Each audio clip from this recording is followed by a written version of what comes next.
Hey guys, welcome back to Break Stand Garage. If you didn't know, my name's Richie, and I want to show you the boat that, this is the first boat that I got that I was going to work on as a project.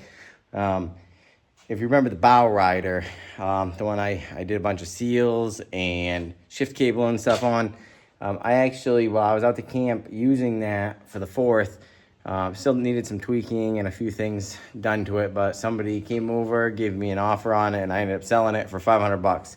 That's about $350 more than I had into it, plus a bunch of labor. But I don't count that because I just do this for fun. But this is the first one that I ended up getting for free. So this is the first free boat. I actually gave the guy 10 bucks so I could get a bill of sale. So as you can see, it is now blue. The paint is not great. It's you could spray it on, but I decided to just brush it on. It's all dirty right now because I've been doing a ton of work. But as you can see, it's blue. And it has a different motor on it. This is a 4-cylinder, 45 horse, of course. It's a Mariner, is what it is. I'm pretty sure it's like a Mercury engine or something. But it's got hydraulic tilt.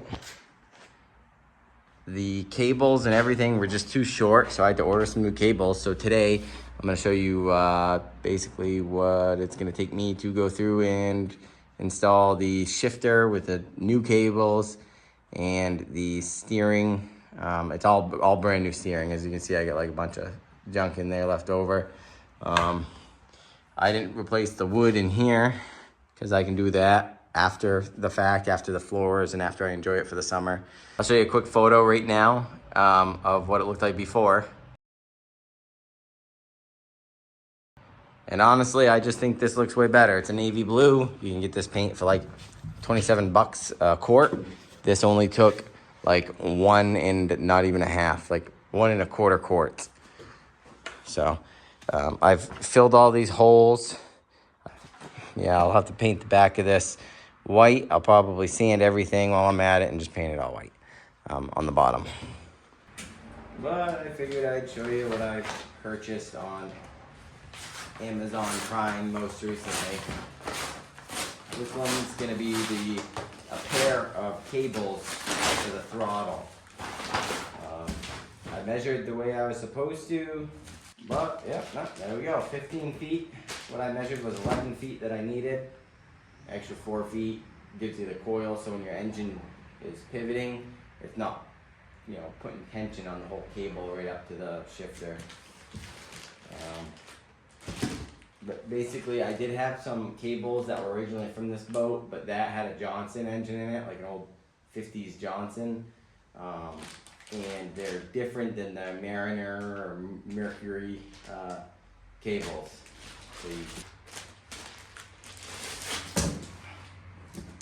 So I will probably install this last. I want to get the shifter all situated. Now that it's all uncoiled and I made a mess of it, I'm just going to convert it.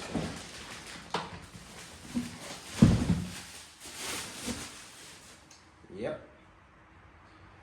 A injection molded piece of plastic with a metal collar and like a Woodruff key. 14 feet. That's what I measured. Bunch of hardware to mount the thing. Tube. This actually is important. I'll show you why in a second. So we'll check out the steering box. Yeah, it feels dry. I gotta put some grease in that. But you put this onto the end. I think it's gonna be onto the top. And when you turn right, the cable doesn't coil up and keep coiling up. It comes around and then it gets sent out here. So you turn, the cable gets pulled into the bottom. So say you're going right, gets pulled into the bottom, out and go that way, and it's gonna pull the engine. And yeah, I'm gonna compare this one against the one that came out of the boat, because this feels a little chintzy, but it might be just because it doesn't have any grease in it. So either I'm going to use this one or I'll use the one that came with the boat originally. And then I've got some other goodies. Okay, yeah, so here's the cover to the steering wheel. So this will mount on there. right, well, one of the first things I want to do is take this plate off and just see what the quality of the inside is. Should just be like cast gears, but I just want to make sure that there's not a ton of casting flaws or reasons for me to feel upset about using this one as opposed to the other one, because I do have the other one that came with the engine, and it wouldn't hurt to reuse that one.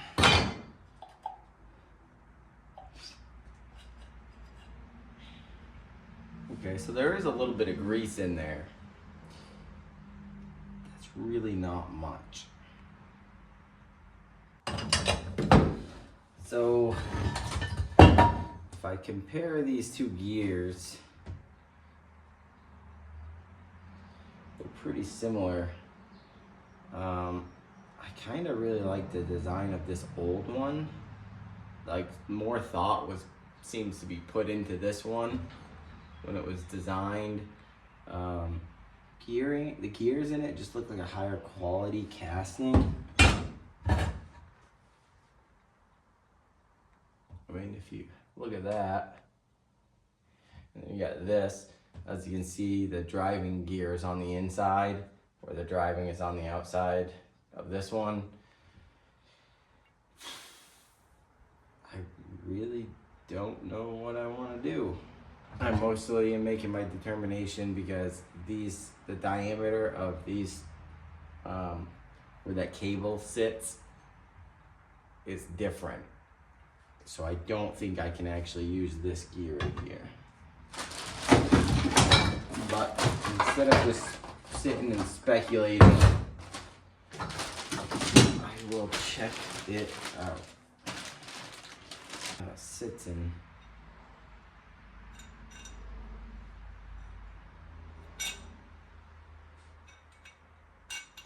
I'm sure it would be fine, but it doesn't feel great.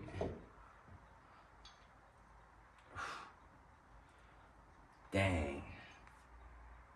I can't get that to slide when I have it in here.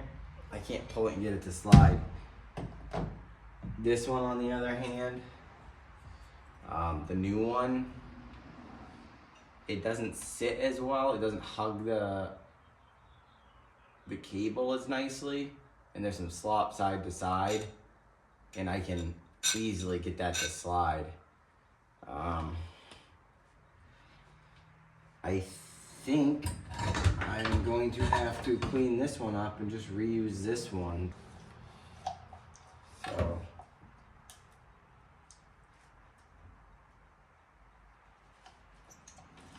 this one in here.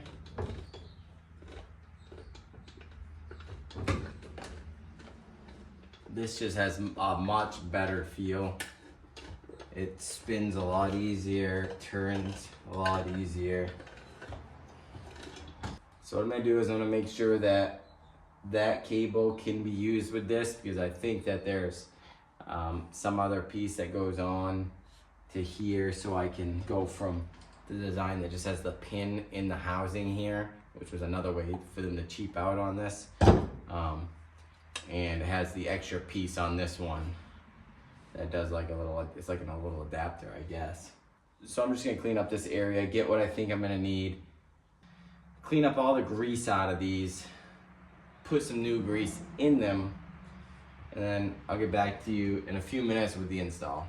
Okay, so we've been making some progress. As you can see, I actually first tackled the steering. This steering wheel is smaller than the other one. I am at 0.5 zoom. Maybe it looks smaller than it really is. I don't know. But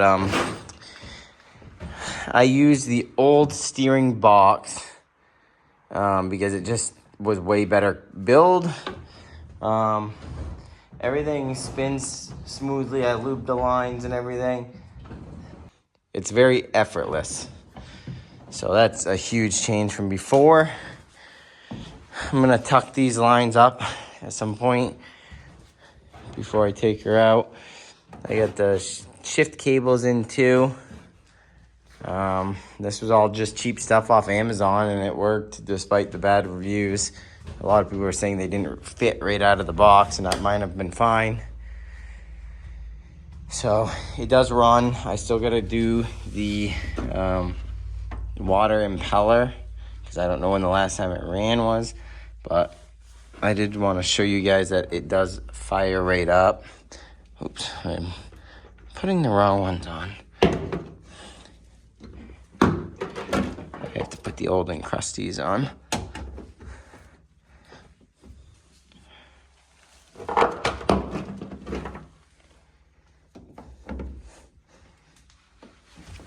So I did have to get a new hose end, which I believe is attached right here.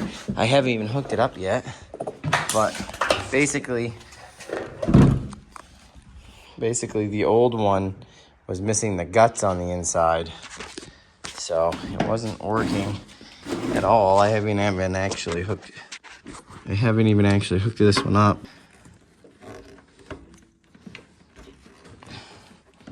All right, that's on there. Okay, it's pretty hard now.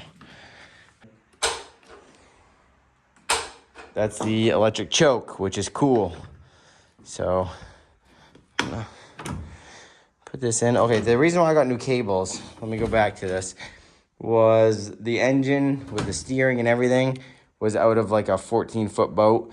This one being a 17-footer and having this console so far up, it was like way too short. So nothing really fit. But let's give her a go.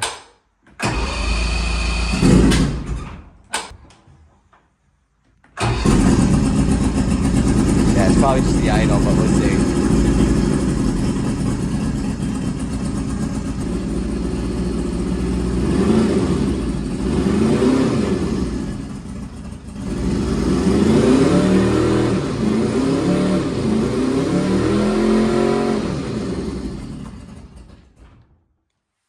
I just wanted to show you guys another issue that I'm having. So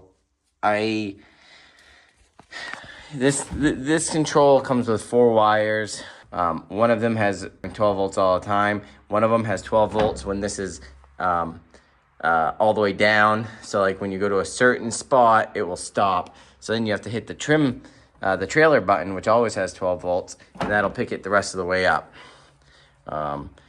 But then on this end, there's a bunch of these splices. And this motor came with this wire, which I'm not gonna need actually. I can pull this right out. But it came with this wire, like set of wires, 3 wires. One of them has a fuse. And I'm like, what in the world? Like any diagram schematic, I can't find these. A lot of troubleshooting and sorting later, I found out that this wire, which is basically the one for the trim limit switch. If I probe, 2 out of 3 of these, I can get power on this side, or continuity. I mean, this one, the bottom right there, goes to this wire. And if I probe, you can see I jabbed it with a multimeter, and I got the bare copper, and I couldn't get it to get continuity. So there's this wire is corroded or pulled out of this connector or something. So this is gonna have to be bypassed, or maybe I can find a replacement connector. Hooked up everything and bypassed this with power going straight to this terminal. Still couldn't get anything to work. So I'm like, okay, these switches are junk. So I come over here, pull these panels out. This one I can't get to work at all, so I'm gonna have to replace it. This one, it was still working. I just tested for continuity and stuff. So came back over here and did some bypassing of stuff and cleaning of terminals, and I got it so this would get power, which was awesome. It would click and then the motor would smoke. So there's normally an electric motor on here that protrudes out and all this hangs off of it. And I'll come over to here. I'll jump out of the boat. And this is basically what I found. So this is an armature. And this, I forget, whatever this is. Sorry, I'm not electric motors guy. But where the brushes ride, I mean, it's hard to, easy for anybody that knows what they're looking at. But this is like super cupped. And this should be flat and not that worn. And then these are the brushes. One's missing. So there's no brush on this end. And then this brush was touching. So obviously we have some issues here. Brush and no brush on this side. So scouring the internet all over the place. I even cleaned this out. It's pretty freaking gross. And I cleaned it with electrical cleaner. I eventually found the replacement parts for that. So those replacement parts I found on, it's like marineengine.com, I think. But basically that's my progress so far. And we've had a lot going on. Funds are limited. So just kind of scraping by right now. But as you can see, I haven't cleaned all this up. I don't have the kicker mount. I don't have these tie down anchors on here at all. I haven't sanded all my repairs from those holes for assembling. I haven't got those on. I'm missing this rubber around here, but that's a couple $100 that I don't have right this second, just to throw at it. So I ordered those parts. It was $130 to rebuild that pump. They're like $400 to buy that same pump. So it would be plug and play. And it was like $460 on eBay from DB Electrical, but it doesn't look right. But then this other website that I had that I bought the replacement, well, I didn't even buy the replacement parts from. I just got all the part numbers. But they wanted like $1,100 or $1,200 for that whole trim pump. I mean, it's probably good quality and everything, but I'm just gonna rebuild this one. But that is the update for today. So if you guys want to see this project through, go ahead, subscribe, comment, give me some motivation at least. I mean, a lot of people are saying I'm wasting my time and money. I probably have about $1,000-ish, well, plus the seat, probably $1,050, maybe upwards of $1,100 into this thing, fully vested so far. So honestly, a boat that's basically been gone through structurally, just for fishing, and has like gonna be a nice 45 horse Mercury on it. It's a decent little boat. I don't think $1,000, $1,100, even if I get 13, I'll be about $1,300 into it all said and done. I don't think that's too bad. But thanks for watching, and we'll see you next time.